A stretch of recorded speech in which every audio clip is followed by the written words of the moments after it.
Dr. Seuss's Horton Hears a Boo.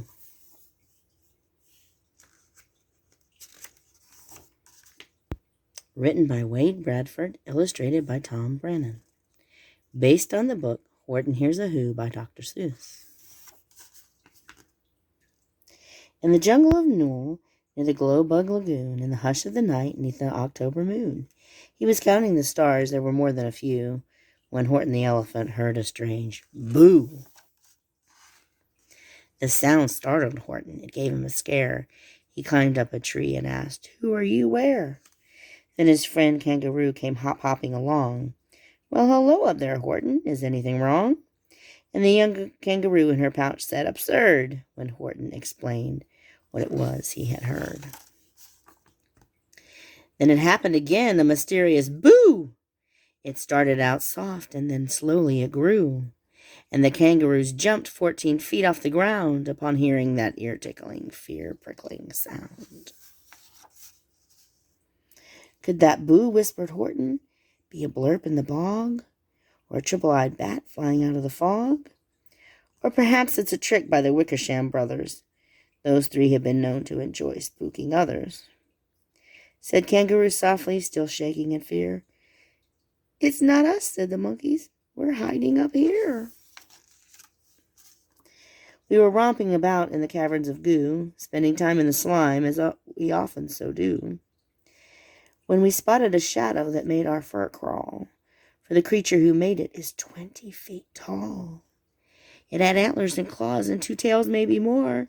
We have never seen anything like it before. When that shadow cried, "Boo!" we were scared, guess it's true.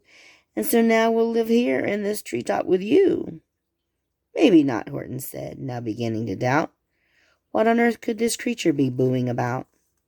Yes, it could be a trick, or it might be a warning. But that doesn't mean we should stay up here till morning. It could be a creature from a faraway land. If we never find out, then we won't understand.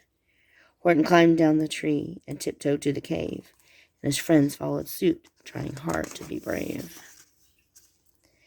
Then a sound echoed forth from the caverns of goo, and the sound wasn't small, but a big booming boo. The young kangaroo quickly covered his ears, hugging Horton so tightly it brought him to tears. "It's not nice to say boo. You ought to remind him," the monkeys told Horton, while they hid behind him. Horton opened his ears, which were big and quite keen, and the noise that he heard wasn't spooky or mean. Yes, he heard the word boo. That was perfectly true. But he listened some more, and he heard a boo-hoo. 'Twas a lost little who, so incredibly small, without help from a lens you'd not see them at all. And they clung to the leaf of a beetle-nut flower, a plant which to them seemed as tall as a tower. "My goodness," said Horton, "what's wrong, little one? Crying all by yourself doesn't seem like much fun. We all thought your boos were intended to scare us, but now that we've found you, we feel quite embarrassed." Horton's friends gathered round, all looking astonished, and also relieved that their fears were unfounded. Had they been so afraid of a small little who? "Why, how can he help?" "How can we help?" asked the young kangaroo. "Will you carry me home?" the who asked, pretty pleased. "I was whooshed from my house by a mouse with a sneeze. Then a breeze made it worse, and the wind sent me flying. I crash-landed here, and I haven't stopped crying. If you bring me back home, my boo-hooing is over." And the elephant smiled. "I know just the right clover.